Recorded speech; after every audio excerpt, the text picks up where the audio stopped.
The entertainment and political worlds are colliding once again after Joe Rogan's explosive reaction to shocking.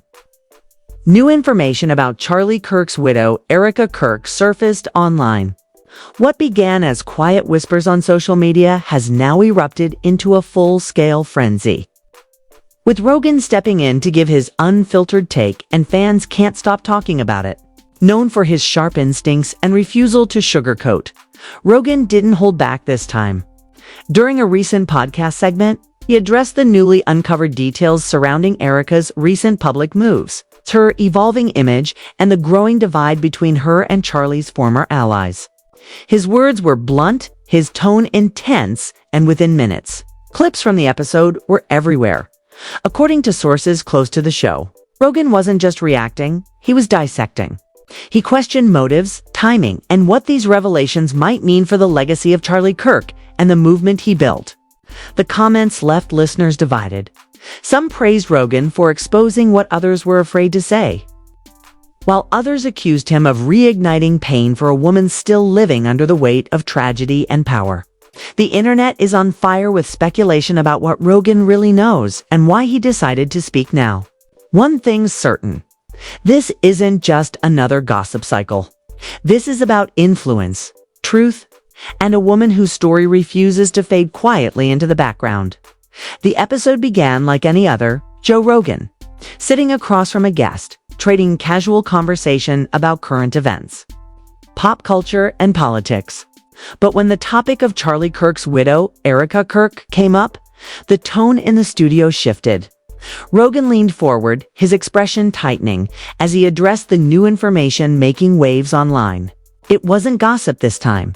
It was personal. His listeners could tell. His voice carried that familiar mix of skepticism and curiosity that always signaled something big was coming. "Look," Rogan began, "I've been following this story for a while, and there's something about it that doesn't sit right." He wasn't shouting or accusing anyone. He was dissecting, as he always does, calmly, methodically, but with precision that cuts deeper than anger ever could. The story in question had started with a new series of reports about Erika's recent decisions, her expanding leadership within her late husband's organization, her growing influence across media, and whispers about internal power struggles that had allegedly intensified since Charlie's death. The moment Rogan touched on it, his audience knew the conversation wouldn't be surface-level. To understand Rogan's reaction, you have to understand Erika's position. Since losing Charlie, she'd stepped into a role that came with both prestige and pressure. She wasn't just a widow, she was the new face of a movement, the inheritor of a legacy that had divided opinion even when her husband was alive. Supporters saw her as strong and visionary, someone determined to keep Charlie's mission alive. Critics painted her as overly ambitious, suggesting her rapid rise in influence was calculated. And that tension between grief and power, legacy and ambition, is exactly what Rogan chose to explore. What happens, Rogan asked his guest, when someone inherits not just a name, but a machine built around it? Is it possible to lead with authenticity when everything you do is under a microscope? His question wasn't just rhetorical. It spoke to something deeper, the burden of public identity after loss. His tone wasn't cruel or conspiratorial, but probing, like someone trying to make sense of human behavior rather than scandal. Still, Rogan's speculation carried weight. He mentioned that the new information, though vague, pointed to decisions being made behind them, scenes that raised eyebrows among people close to the late Charlie Kirk. He didn't reveal sources or name specifics, but his words hinted at a widening rift between Erika and some of Charlie's old associates. "Anytime money, media, and legacy mix," he said, "you're going to see fractures. It's inevitable. But when the person at the center of it is grieving, that fracture becomes a target." Within hours of the episode dropping, social media went into overdrive. Clips of Rogan's comments flooded every platform. Fans debated whether he was being fair or reckless. Some argued that he was simply asking questions others were afraid to pose. Others accused him of exploiting a woman's pain for entertainment. But the one thing everyone agreed on was this: Rogan's reaction was raw, unscripted, impossible to ignore. For Erika Kirk, it marked yet another test in a long line of public challenges. She had built her image around composure, faith, and leadership, often choosing silence over confrontation. Her refusal to engage in gossip had earned her respect, but it also made her an easy subject for speculation. The latest reports, paired with Rogan's comments, reignited old rumors about power shifts, family tension, and what was really happening inside the organization she now led. And as always, Erika didn't respond publicly. That silence, to many, was both strength and mystery. Meanwhile, Rogan's listeners kept replaying one specific line from the episode. "Sometimes the truth isn't hidden, it's just uncomfortable." Those words struck a chord. To some, it sounded like Rogan hinting that he knew more than he was saying. To others, it was just Joe being Joe, a man who thrives in the gray areas of public conversation, pushing boundaries without fully crossing them. But either way, the impact was undeniable. Every media outlet picked up the clip, dissecting every nuance of his tone, every pause between sentences. Behind the scenes, industry insiders began weighing in. Some praised Rogan for keeping the conversation honest, calling him one of the few people willing to challenge narratives no one else will touch. Others criticized him for lacking sensitivity, saying that Erika's situation was still too raw for public dissection. Yet even the criticism only fueled more attention. As one commentator put it, Joe Rogan doesn't chase controversy, controversy chases him. For Erika's supporters, the timing couldn't have been worse. She had just launched new initiatives under her late husband's foundation, focusing on youth leadership and mentorship. Her team had been working hard to shift the narrative away from loss and toward rebuilding. But Rogan's podcast reignited the very questions she'd been trying to leave behind, about legacy, control, and intent. And now, with new information circulating, her every move would once again be scrutinized through that lens. Still, Rogan didn't appear to have malicious intent. Those who follow his podcast closely know that his approach often blurs the line between curiosity and controversy. His strength lies in his ability to humanize public stories, to strip away the glamour and force his audience to consider the people underneath. In Erika's case, he seemed to be asking whether anyone in her position could truly find peace amid fame, power, and grief. When the world puts you on a pedestal, he said, it stops seeing you as a person. It starts seeing you as a symbol, and that's dangerous. Those words, though empathetic, reignited an old theme that had haunted Erika since the day she took over her husband's work. The idea that she was both admired and resented for her composure. Some critics called her too polished, as if control were a crime. Others saw that control as courage, proof that she was surviving the only way she could. But now, with Rogan reintroducing her story to a global audience, her strength was being reinterpreted as something else entirely. Secrecy, as the episode's viewership climbed into the millions. Fans began speculating about what the new information actually was. Some claimed it was about internal restructuring within the organization. Others insisted it had to do with personal relationships or shifting alliances. But Rogan never confirmed or denied any theory. Instead, he ended the segment with a line that only added fuel to the fire. People think truth is about proof. It's not. It's about perspective. That line became the quote of the week, replayed, reposted, and analyzed in endless threads. Commentators debated whether Rogan was defending Erika or calling her out. The ambiguity kept the story alive. And once again, Erika Kirk's name was trending, not because of her work, but because of the mystery surrounding her. By the end of the day, Erika's silence was louder than any response could have been. She made no statements, canceled no appearances, and continued to move with the same calm precision that had come to define her. Those who know her well said she's long understood one of the hardest truths of public life. The more people speculate, the more power you have to choose what you reveal. As part one closes, one thing is certain: Joe Rogan's reaction didn't just reopen a story. It reshaped it. Erika Kirk once again finds herself at the intersection of tragedy and speculation. carrying the weight of a legacy she never asked to inherit but refuses to abandon. And as Rogan's words ripple across media and politics alike, everyone's left asking the same question. What does he know that the rest of the world doesn't? Joe Rogan's reaction had already sparked a wave of speculation, but it was what came after that made the situation explode. The internet, fueled by curiosity and chaos, began searching for clues in every word Rogan had said.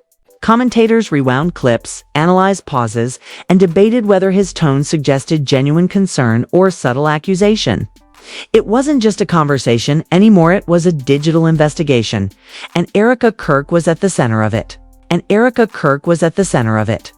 As the frenzy built, Rogan addressed the topic again in a follow-up episode. "People think I'm trying to start something," he said, shaking his head. "I'm just asking questions that deserve to be asked." His guest agreed, adding that when a story involves legacy, influence, and leadership, transparency becomes a public responsibility. Rogan nodded, his voice steady but sharp. "I'm not here to drag anyone. I'm just saying that when something feels off, you talk about it." Those few sentences reignited the fire. News outlets ran with it, splashing headlines across every feed. Rogan doubles down on Erika Kirk comments and podcast giant questions. What's really happening behind closed doors? Each interpretation twisted the story in a different direction. Some journalists framed Rogan as a truth seeker, others as an instigator.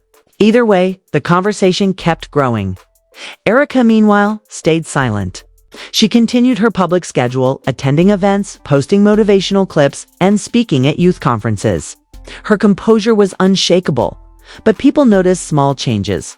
Her tone had grown firmer, her interviews shorter, her gaze more guarded. It was the look of someone learning to live under constant scrutiny. "She's walking a tightrope," one associate commented. "If she defends herself, it becomes drama. If she stays quiet, they call it guilt." Behind the scenes, those close to Erika were frustrated. They felt the podcast had blurred the line between observation and insinuation. "She's still mourning and trying to lead," a longtime friend said. "And now every decision she makes gets framed like it's part of some mystery." But the truth was more complicated. Erika's life, her leadership, and her late husband's legacy had merged into something inseparable. A living story that people couldn't stop projecting onto. Rogan's influence didn't help. His podcast wasn't just a platform. It was a megaphone. When he spoke, the conversation didn't stay on his show, flooded across millions of screens. People who had never followed politics or conservative movements were now suddenly invested in Erika's life. Entire threads appeared on Reddit trying to piece together timelines of events, comparing Erika's recent appearances, and speculating about the new information Rogan had hinted at. As the days passed, the story took on a life of its own. Conspiracy channels spun narratives about financial control, internal divisions, and private conflicts within the organization Charlie Kirk had built. Others dismissed it all as overblown gossip. But one thing was certain: Erika Kirk had once again become a symbol, whether she wanted to or not. Joe Rogan's second discussion on the matter deepened that symbolism. He reflected on the emotional weight of public life, saying, "People love to build idols, but the moment they see a crack, they tear them down. Maybe Erika's just trying to survive that cycle." That one comment softened public perception for a moment. Some fans began to defend her again, arguing that Rogan wasn't attacking her. He was empathizing with her struggle. Yet even sympathy kept the story alive. Erika's supporters organized online campaigns to refocus attention on her initiatives. They highlighted her foundation's community work, her youth programs, and the causes she continued to champion in Charlie's memory. The movement briefly worked. Hashtags shifted from scandal to solidarity. But the calm didn't last. A single tweet from a political commentator reignited speculation. If there's nothing to hide, why won't Erika or her team just clarify the rumors? That post went viral within hours, dragging the controversy back to the surface. Inside media circles, analysts noted how Rogan's comments had changed the tone of coverage surrounding Erika, before his reaction. Stories about her were cautious, often reverent. Afterward, journalists felt freer to question her motives. It wasn't malicious, it was the effect of Rogan's credibility. His curiosity had given others permission to investigate. When Joe Rogan touches a topic, one producer said, it becomes mainstream. Even silence turns into a headline. The tension escalated when another podcast host brought up the story during an unrelated segment. "You can't ignore how fast she's risen," he said. "It's impressive, but it's also unusual. Usually grief slows people down. She accelerated." That statement, though seemingly analytical, reignited debates about authenticity, ambition, and whether Erika's composure was real or rehearsed. In her next public appearance, Erika didn't address any of it directly, but her tone suggested awareness. Standing before a crowd of college students, she spoke about perseverance and perception. "People will always interpret your story through their own insecurities," she said. "They'll define your motives because they can't understand your piece. Don't let noise distort your purpose." The audience erupted in applause.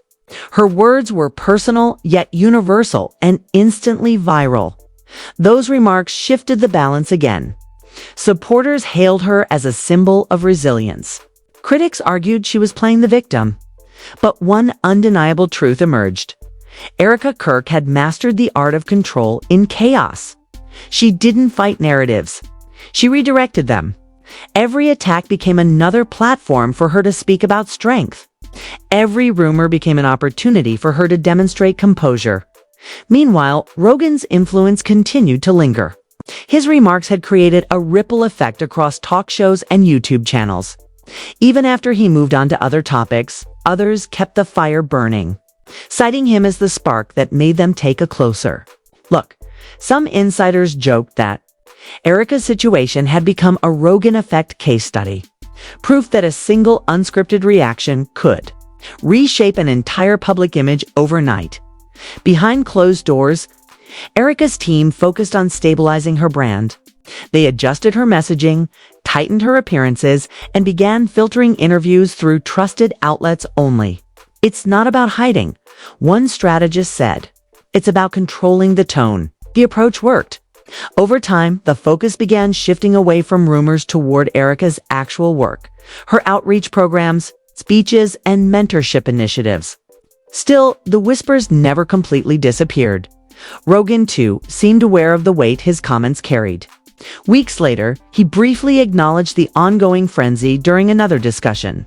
"It's wild how one conversation turns into a global debate," he said with a laugh. "I guess people hear what they want to hear." That offhand remark seemed to close the loop, but the damage, or transformation, depending on who you asked, was already done by the end of the month. Erika's public image had evolved yet again. She was no longer just a widow or a leader. She had become a case study in media survival, the rare figure who could endure being analyzed by one of the world's most influential voices and come out stronger. Rogan's reaction, intentional or not, had elevated her narrative from personal loss to cultural commentary. What remained was a question neither of them seemed eager to answer. Did Rogan's words expose something real? Or did they create a myth too powerful to undo? For Erika, the truth might not even matter anymore. She had learned the ultimate lesson of public life. That perception often outweighs reality. And that mastering perception is sometimes the only way to protect yourself from it. As the second act of this saga ends, the roles are clearly defined. Rogan as the curious observer, and Erika as the enigmatic survivor. The world continues to watch, analyze, and debate. But one fact is clear. Both have turned conversation into currency. And neither shows signs of stopping by the time the conversation began to settle. The Joe Rogan-Erika Kirk story had already taken on a life of its own. It wasn't just about a podcast episode or a few provocative questions anymore. It had become a cultural moment, one that revealed the power dynamics between influence, perception, and truth in the digital age. What had started as Rogan's curiosity about new information regarding Charlie Kirk's widow had transformed into a public referendum on authenticity, grief, and leadership under scrutiny in the weeks following Rogan's remarks. Erika continued to live her life under the glare of an invisible spotlight. She wasn't reacting, she wasn't explaining, and she certainly wasn't retreating. Instead, she kept moving forward, scheduling new interviews, launching initiatives, and attending events, all without once referencing Rogan or the storm he had created. The silence was strategic. Every PR expert watching agreed. Erika Kirk understood something that most public figures didn't. When the world is shouting, the quiet voice always wins in the long run. Behind the scenes, however, the conversation hadn't died. Media outlets continued to publish new angles on the story, each one claiming to reveal something about Erika's leadership or personal life. Some stories were sympathetic, praising her strength under pressure. Others painted her as a strategist, a woman using mystery to maintain power. Neither side seemed to fully understand her, and that misunderstanding became the foundation of her influence. The less people knew, the more they wanted to know. Rogan, for his part, had already moved on to other topics, but his words still echoed. Every time a new clip of the episode surfaced, the debate reignited. Fans continued to post theories analyzing how Erika's choices aligned with Rogan's speculations. Some argued that she was proving him right, that she was indeed consolidating influence. Others insisted she was simply surviving in a world that refuses to let women in power grieve privately. Whatever the interpretation, both sides agreed on one thing: Erika Kirk had become more than a public figure. She had become a phenomenon. The media pressure intensified when a major outlet published a feature titled Erika Kirk: Power, Privacy, and the Price of Control. The article examined how her silence had become her shield. It drew parallels between Erika and other women who had outlasted controversy by refusing to participate in it. She doesn't fight narratives, the article read. She drains them of oxygen by staying still. It was an analysis that perfectly captured what made her so compelling. Meanwhile, Rogan's audience, known for its independence and critical thinking, began to view Erika through a different lens. The same listeners who had once dissected Rogan's remarks now began to empathize with her situation. They saw her as someone navigating loss and leadership in real time, and doing so with discipline most people could never maintain. The conversation gradually shifted from curiosity to admiration. Even those who didn't agree with her politics respected her poise. As the noise faded, Erika began to redefine her narrative. Instead of addressing the past, she redirected attention to the future. In one televised appearance, she spoke about resilience and the cost of visibility. "You don't always get to choose what people believe about you," she said, "but you always get to choose how you respond to what they choose. I questionable ingredients if you're using like a scanner app. And if you're using like a scanner app and it's like, we're gonna die. Like, look at this. We lost. Like, look at this. When we lie, look at this. Believe." It was a statement that resonated far beyond her own story, a line that soon circulated as a quote of empowerment. Her calm confidence didn't erase the controversy, but it transformed it. Instead of being a figure of speculation, she became a symbol of composure, someone who turned scrutiny into strength. Leadership consultants, media analysts, and even college professors began referencing her as an example of narrative control in the age of chaos. Podcasts that once debated Rogan's comments began shifting their focus to Erika's resilience. What had begun as Rogan's reaction had evolved into her redemption. Still, there was one layer left to unfold. In a later episode, months after the controversy began, Rogan revisited the topic one final time. It wasn't planned. It came up casually during a discussion about how the media distorts narratives. "Remember that whole Erika Kirk thing?" he asked his guest, chuckling. "People went wild over that. I was just talking about transparency, and it turned into a whole saga." His tone was light, almost reflective. But you know what? She handled it like a pro. Didn't feed it, didn't fight it. That's rare. That moment changed everything. Coming from Rogan, a man known for blunt truth, it was an acknowledgement that carried weight. His praise reframed the entire story. Suddenly, Erika wasn't the subject of his critique anymore. She was the example of how to handle one. Clips of Rogan's new comments spread quickly, but this time the tone was positive. Joe Rogan admits respect for Erika Kirk trended across platforms. The same audiences that once questioned her motives were now applauding her endurance. For Erika, it was the final shift she'd been waiting for. She didn't gloat, she didn't reference Rogan, and she didn't capitalize on the moment. Instead, she quietly shared a post with one sentence: "Sometimes silence answers louder than speeches." The caption went viral instantly, becoming her most shared quote yet. It was the perfect full-circle moment, proof that the person who refuses to play the game often ends up winning it. Behind the polished exterior, those close to Erika said she had found peace with the situation. She knows she can't control what people say, one confidant shared. But she's learned that discipline in how she reacts gives her all the control she needs. Her approach became a model for others in the public eye. PR specialists began using her story in seminars. Leadership books cited her strategy. Even critics had to admit she had turned a volatile moment into a case study in restraint. Meanwhile, Rogan continued to evolve the conversation in his own way. His listeners began discussing the ethical responsibilities of large platforms, how a few words can shape perceptions, how speculation can turn into reality. It was ironic. His reaction had started the story, but his later reflection turned it into a lesson. In the end, both Rogan and Erika walked away with something valuable: perspective.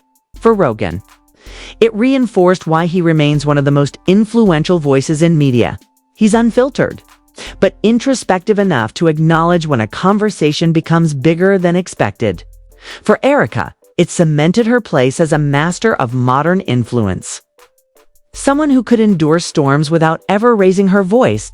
As the dust finally settled, the world moved on to new scandals and fresh debates. But the story of Joe Rogan and Erika Kirk lingered as a quiet reminder of how narratives evolve, and how the people at the center of them can redefine their roles. Rogan may have sparked the fire, but Erika chose how it burned. And that choice, calm over chaos, silence over spectacle, became her lasting legacy. Joe Rogan's reaction to the new revelations about Erika Kirk wasn't just another podcast moment. It was a reminder of how quickly perception can shape reality. In a world where influence is instant and attention is currency, a few words can change the trajectory of a life, a legacy, and a public narrative. Rogan asked questions that millions were already thinking but too hesitant to voice. Yet what followed proves something even bigger. When you live in the spotlight, silence and composure can speak louder than any defense. Erika Kirk's response, or lack of one, became a masterclass in controlled power. She didn't argue. She didn't explain. She simply moved forward, letting her discipline do the talking. It's a move that separates those who react from those who endure. Rogan's curiosity may have sparked the storm, but Erika's steadiness turned it into a lesson in grace under fire. Together, they demonstrated two truths about modern fame: that influence comes with risk, and that resilience determines who survives it. So, what does this moment teach us? That sometimes the loudest debates aren't about right or wrong. They're about how we handle being misunderstood. Rogan challenged the system.